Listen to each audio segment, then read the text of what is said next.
അസ്സലാമു അലൈക്കും വറഹ്മത്തുള്ളാഹി വബറകാതുഹു. മദീനത്തുൻ നബി, പ്രവാചകൻ്റെ നഗരം, ഇസ്ലാമിൻ്റെ ആദ്യ ആസ്ഥാനം, സാംസ്കാരിക കേന്ദ്രം, വിശ്വാസി സമൂഹത്തിന് അവരുടെ ഉമ്മമാരുടെ തറവാട്. മദീന ഒരു ചരിത്ര നഗരമാണ്. ആ നാഗരിക സൗന്ദര്യത്തിന് ലോകജനങ്ങൾ ഇന്നും സാക്ഷിയായിക്കൊണ്ടേയിരിക്കുന്നു. യസ്രിബിൽ നിന്ന് മദീനയിലേക്ക്, പിന്നെ മുനവ്വറയിലേക്ക്. പ്രാചീന കാലത്ത് യസ്രിബ് എന്നാണ് അറിയപ്പെട്ടിരുന്നത്. നൂഹ് നബിയുടെ സന്താന പരമ്പരയിൽപ്പെട്ട യസ്രിബ് എന്ന വ്യക്തിയാണ് ഈ ദേശത്തിന് അടിത്തറ പാകിയത് എന്നതിനാലാണ് യസ്രിബ് എന്ന നാമത്തിൽ ആദ്യകാലത്ത് അറിയപ്പെട്ടത് എന്ന് ചില അറബ് ചരിത്രകാരന്മാർ രേഖപ്പെടുത്തിയിട്ടുണ്ട്. മുഹമ്മദ് നബിയാണ് ഈ പ്രദേശത്തിന് പട്ടണം എന്ന് അർത്ഥം വരുന്ന അറബി വാക്കായ മദീന എന്ന പേര് നൽകിയത്. തുടർന്ന് തിരുനബിയുടെ ആഗമനത്തോടെ നബിയുടെ പട്ടണം എന്നർത്ഥം വരുന്ന മദീനത്തുർ റസൂൽ എന്ന് അറിയപ്പെടുന്നു. ഇപ്പോൾ പ്രശോഭിത നഗരം എന്നർത്ഥം വരുന്ന മദീന മുനവ്വറ, മദീനത്തുൽ മുനവ്വറ എന്നാണ് അറിയപ്പെടുന്നത്. ധാരാളം പേരുകൾ കൊണ്ട് പ്രസിദ്ധമാണ് മദീന.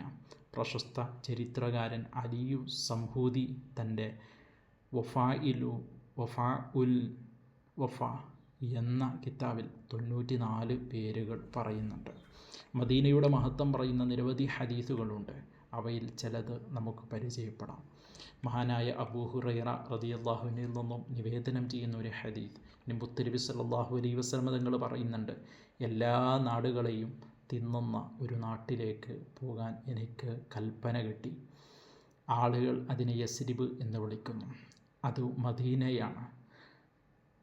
ഇരുമ്പിൻ്റെ കീടത്തെ പുറത്തു കളയും പോലെ മദീന അതിലെ ദുർജനങ്ങളെ പുറത്തു കളയും. അതുപോലെ മറ്റൊരു ഹദീസിൽ കാണാം, നബി സല്ലല്ലാഹു അലൈഹി വസല്ലം തങ്ങളുടെ കൂടെ തബൂക്കിൽ നിന്നും ഞങ്ങൾ മടങ്ങുമ്പോൾ മഹാനായ അബൂ ഹുമൈദ് റളിയല്ലാഹു അൻഹു പറയാണ്, മദീന ഞങ്ങളുടെ ദൃഷ്ടിയിൽപ്പെട്ടപ്പോൾ നബി സല്ലല്ലാഹു അലൈഹി വസല്ലം തങ്ങൾ അരുളി, ഇത് ത്വയ്ബയാണ്, ഇത് പവിത്ര ഭൂമിയാണ്.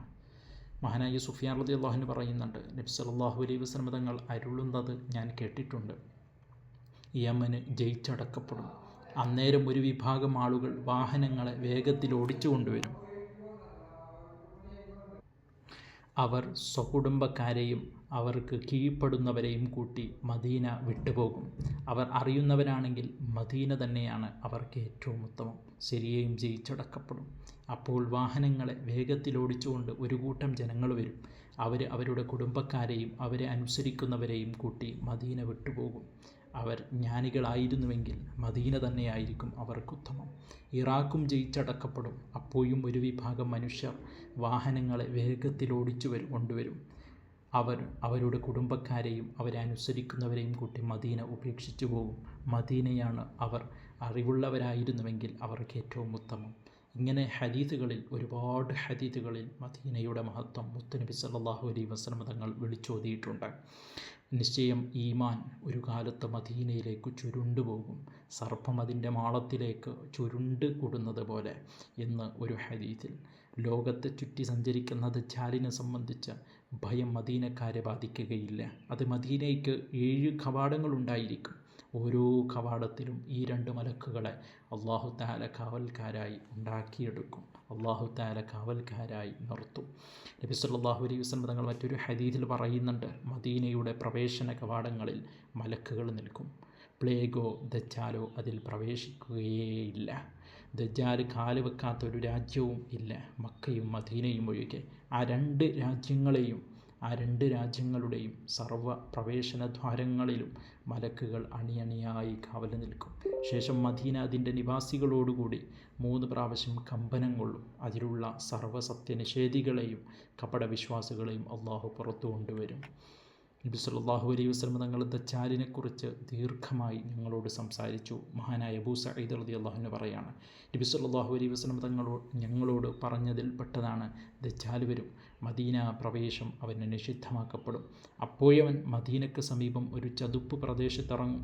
ഈ സന്ദർഭം ജനങ്ങളിൽ വെച്ച് ഉത്തമനായ ഒരാൾ ചെന്ന് പറയും, അള്ളാഹുവിൻ്റെ പ്രവാചകന് ഞങ്ങളോട് വർത്തമാനം പറഞ്ഞിട്ടുണ്ട്, അതെ ദജ്ജാൽ തന്നെയാണ് നീ എന്ന് ഞാൻ സാക്ഷ്യം വഹിക്കുന്നു. അപ്പോൾ ദജ്ജാൽ പറയും, ഈ മനുഷ്യനെ ഞാൻ വധിച്ച് വീണ്ടും ജീവിപ്പിച്ചാൽ ഞാൻ പറയുന്ന കാര്യത്തിൽ നിങ്ങൾ സംശയിക്കുമോ? ഇല്ലെന്നവർ മറുപടി പറയും.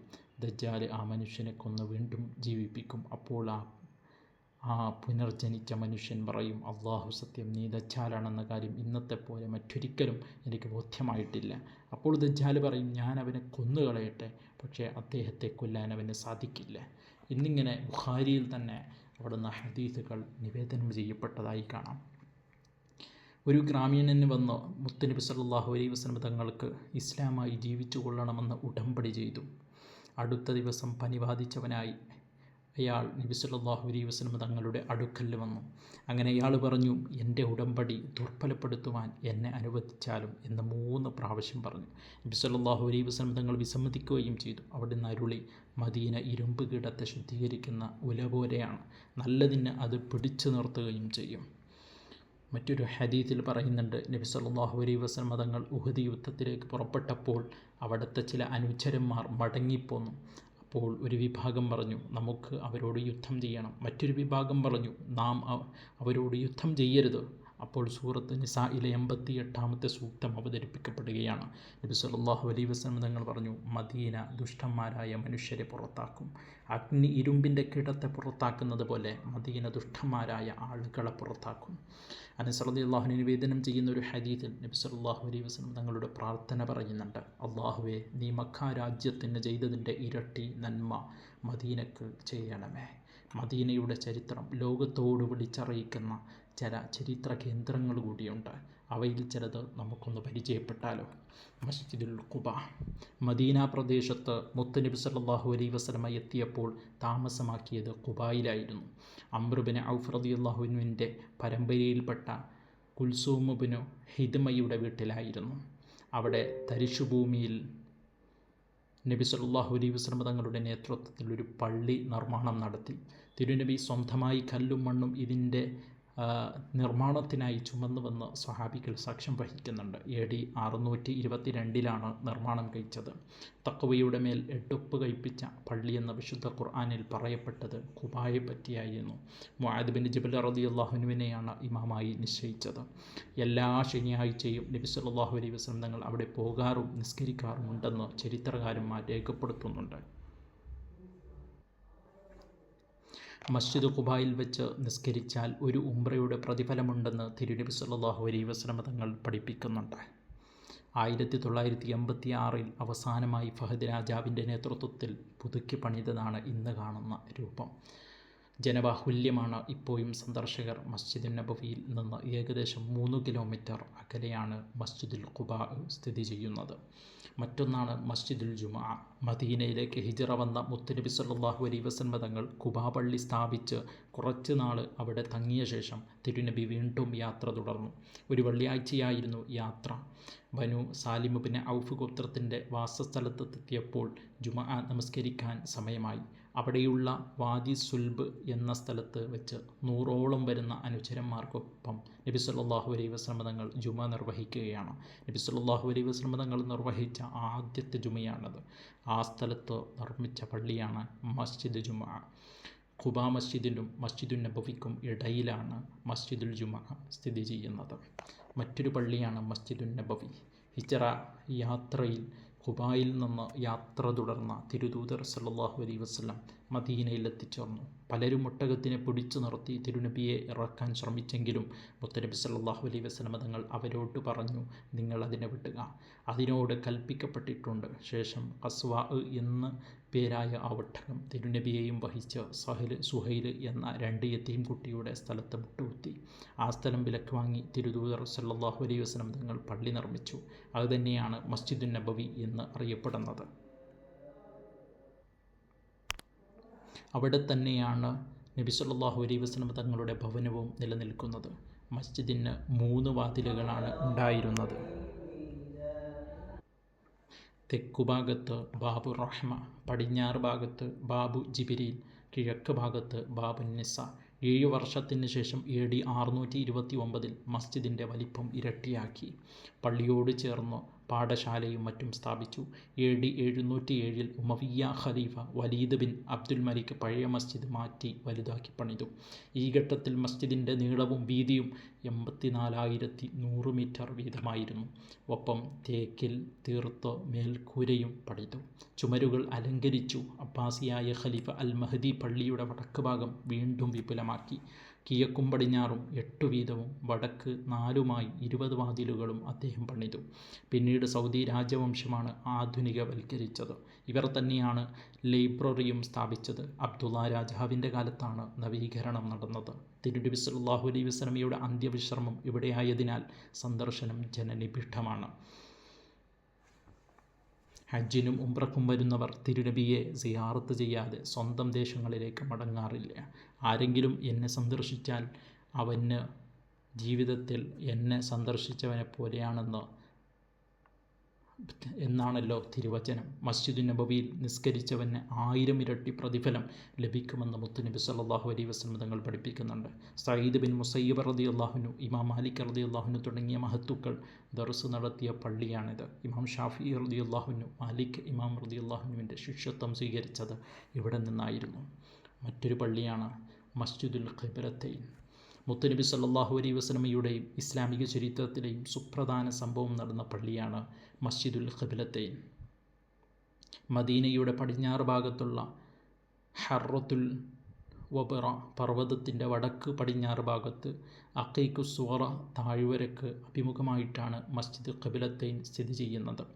തിരുനബി മദീനയിലെത്തി 17 മാസക്കാലം നിസ്കാരത്തിൽ അഭിമുഖീകരിച്ചിരിക്കുന്നത് ജെറുസലേമിലെ ബൈത്തുൽ മുഖദ്ദസിലേക്കായിരുന്നു.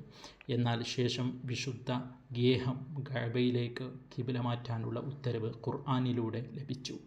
തിരുനബിയുടെ അതിയായ ആഗ്രഹമായിരുന്നു ഇത്. അത് പ്രകാരം നബിയും സഹാബികളും കഅബയിലേക്ക് തിരിയുകയും അതിനെ ഖിബ്ലയാക്കി സ്വീകരിക്കുകയും ചെയ്തു. 4 റക്അത്തുള്ള ളുഹറിൻ്റെ 2 റക്അത്ത് നിസ്കരിച്ച ശേഷമായിരുന്നു ഈ വഹി ഉണ്ടായത്.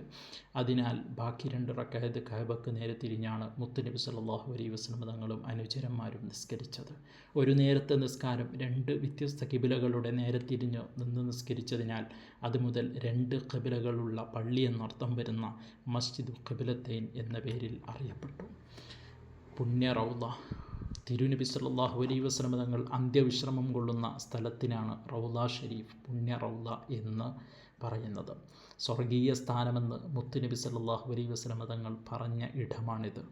മസ്ജിദ് നബവിയിൽ ആണ് റൗള സ്ഥിതി ചെയ്യുന്നത്. ലോകത്തൊരു മറ്റൊരു വ്യക്തിയുടെയും ഖബറിടത്തിന് ഇങ്ങനെയൊരു മഹത്വമോ ലഭിച്ചിട്ടില്ല. ഏറ്റവും സന്ദർശിക്കപ്പെടുന്ന സ്ഥലവും ഇത് തന്നെ. മുത്തുനബി സല്ലല്ലാഹു അലൈഹി വസല്ലമയുടെ മഹത്വമാണ് ഇത് വിളിച്ചോതുന്നത്. തിരുനബി സല്ലല്ലാഹു അലൈഹി വസല്ലമയെ സന്ദർശിക്കൽ ഏതൊരു വിശ്വാസിയുടെയും കടമയാണ്. ഹജ്ജും ഉംറയും കഴിഞ്ഞാൽ അവിടെ ചെല്ലണം, പുണ്യ നബിയെ സന്ദർശിക്കണം. ഇമാം നബവി റളിയല്ലാഹു അൻഹു പറയുന്നുണ്ട്, ഹജ്ജും ഉംറയും കഴിഞ്ഞതിനു ശേഷം മക്കയിൽ നിന്ന് മദീനയിലേക്ക് എത്തണം.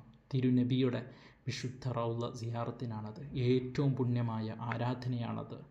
ബസ്സാർ ദാറു ഖുത്നി ഇബ്നു ഉമർ റളിയല്ലാഹു അൻഹുവിൽ നിന്ന് ഉദ്ധരിക്കുന്നുണ്ട്. നബി സല്ലല്ലാഹു അലൈഹി വസല്ലം തങ്ങൾ പറഞ്ഞു, എൻ്റെ ഖബർ ഒരാൾ സിയാറത്ത് ചെയ്താൽ എൻ്റെ ഷഫാഅത്ത് അവന് നിർബന്ധമായിരിക്കുന്നു. നബിയുടെ ഖബർ ഷരീഫിനടുത്ത് അവൻ ചെന്ന് നിൽക്കണം. റൗളയുടെ ചുമരിന് അഭിമുഖമായി ഖിബ്ലക്ക് പിന്നിട്ടാണ് നിൽക്കേണ്ടത്. ഭൗതികമായ മുഴുവൻ വിചാരങ്ങളിൽ നിന്നും മുക്തനായി കണ്ണടച്ച് തിരുനബിയുടെ മഹത്വവും സ്ഥാനവും മനസ്സിൽ കൊണ്ടുവന്നുള്ള നിൽപ്പ്.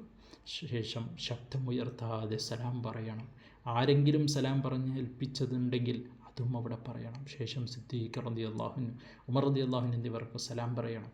അതിനുശേഷം തിരുനബിയുടെ ഖബർ ഷരീഫിനരികിൽ തന്നെ എത്തി തിരുനബിയെ തവസ്സുൽ ചെയ്ത് പ്രാർത്ഥിക്കണം. പ്രാർത്ഥനയിൽ വെച്ച് ഏറ്റവും നല്ലത് ഉത്ബയിൽ നിന്ന് ഉദ്ധരിക്കപ്പെടുന്ന പ്രാർത്ഥനയാണ്. റൗള ഷരീഫിൻ്റെ മണ്ണ് അനുഗ്രഹീതമാണ്. അതാണ് ബർക്കത്തെടുക്കാൻ പറ്റിയതും. പുണ്യഭൂമിയെ പുലുകിയ പുണ്യസ്ഥലത്തിന് ബർക്കത്തില്ലാതിരിക്കുമോ? മദീനയിലെ പൊടിപടലങ്ങൾ പോലും രോഗശാന്തിയാണെങ്കിൽ അവിടുത്തെ മണ്ണ് ബർക്കത്തുള്ളത് തന്നെയാണ്. ജന്നത്തുൽ ബഖിയ. മസ്ജിദുൻ നബവിയുടെ പരിസരത്ത് കിഴക്കുഭാഗത്ത് സ്ഥിതി ചെയ്യുന്ന ജന്നത്തുൽ ബഖിയ മദീനയിലെ ഏറ്റവും വലിയ ഖബറിസ്ഥാനമാണ്. തിരുനബി സല്ലല്ലാഹു അലൈഹി വസല്ലം തങ്ങൾ പല സന്ദർഭങ്ങളിലും ഈ ഖബർസ്ഥാനിൽ സന്ദർശനം നടത്തിയതായും അവിടെ മറപട്ട് കിടക്കുന്നവർക്ക് വേണ്ടി പ്രാർത്ഥന നടത്തിയിരുന്നതായും ഹദീഥുകളിൽ പറയുന്നുണ്ട്. സ്വഹാബിമാരും പ്രവാചക പത്നിമാരും തിരുസന്താനങ്ങളും രക്തസാക്ഷികളും താബീകളും അന്ത്യവിശ്രമം കൊള്ളുന്ന ഇടമാണ് ജന്നത്തുൽ ബഖീ. അവിടെ സന്ദർശനം നടത്തൽ വെള്ളിയാഴ്ച പ്രത്യേകിച്ചും സുന്നത്താണ്. അൽ ഖർഖദ് എന്നു പേരുള്ള വലിയ മുള്ളുകളുള്ള ചെടികൾ അവിടെയുണ്ട്. അതുകൊണ്ടാണ് ബഖീഇൽ ഖർഖദ് എന്ന നാമത്തിൽ അറിയപ്പെടുന്നത്. ഉസ്മാൻ ബിൻ മദ്ഊൻ റളിയല്ലാഹു അൻഹുവിനെയാണ് ആദ്യമായി ഇവിടെ മറവ് ചെയ്യപ്പെട്ടത്. മുഅ്മിനീങ്ങൾ അവിടെ മറമാടപ്പെടാൻ കൊതിക്കുന്നവരാണ്. പ്രധാന കാരണം മഹാന്മാരുടെ സമീപത്തുനിന്ന് കിടക്കാൻ വേണ്ടിയാണ്.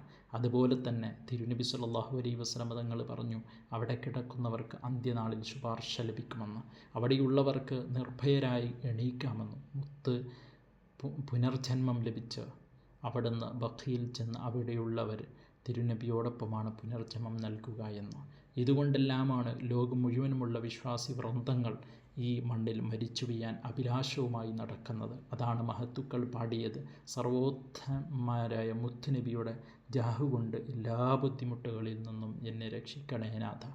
മദീനയിലെ ആ വാസവും ജന്നത്തുൽ ബഖീയിൽ ഒരു ഖബറിടവും എനിക്ക് ഔദാര്യമായി നൽകണേ എന്ന് ഉസ്മാൻ ബിൻ മദ്ഊൻ റളിയല്ലാഹു അൻഹു, ഉബയ്യ് ബിൻ കഅബ് അൻസാരി റളിയല്ലാഹു അൻഹു, ഉസൈദ് ബിൻ ഹുദൈർ റളിയല്ലാഹു അൻഹു, അബ്ദുറഹ്മാൻ ബിൻ ഔഫ് റളിയല്ലാഹു അൻഹു, ഉസാമത്ത് ബിൻ സെയ്ദ് റളിയല്ലാഹു അൻഹു, അബ്ബാസ് റളിയല്ലാഹു അൻഹുമ, ഫാത്തിമ ബീവി റളിയല്ലാഹു അൻഹ, ഹസൻ റളിയല്ലാഹു അൻഹ, ആയിഷ ബീവി റളിയല്ലാഹു അൻഹ, സൈനബ ബീവി റളിയല്ലാഹു അൻഹ, ഇബ്രാഹിം റളിയല്ലാഹു അൻഹു തുടങ്ങിയവർ അവിടെ മറവ് ചെയ്യപ്പെട്ട മഹാരഥന്മാരാണ്. ഇങ്ങനെ നിരവധി മഹത്തായ കേന്ദ്രങ്ങളും സ്മാരകങ്ങളും കൊണ്ടും പുണ്യമാക്കപ്പെട്ട മഹാനഗരമാണ് മദീന. ചരിത്രം മുദ്രകുത്തിയ ഏറ്റവും വലിയ ഭൂമികയാണ് മദീന. അള്ളാഹു നമുക്ക് മദീന സന്ദർശിക്കാനും എല്ലാം വേണ്ടുപോലെ പരിഗണിച്ച് ജീവിതത്തിൽ പകർത്താനും തൗഫീക്ക് നൽകട്ടെ.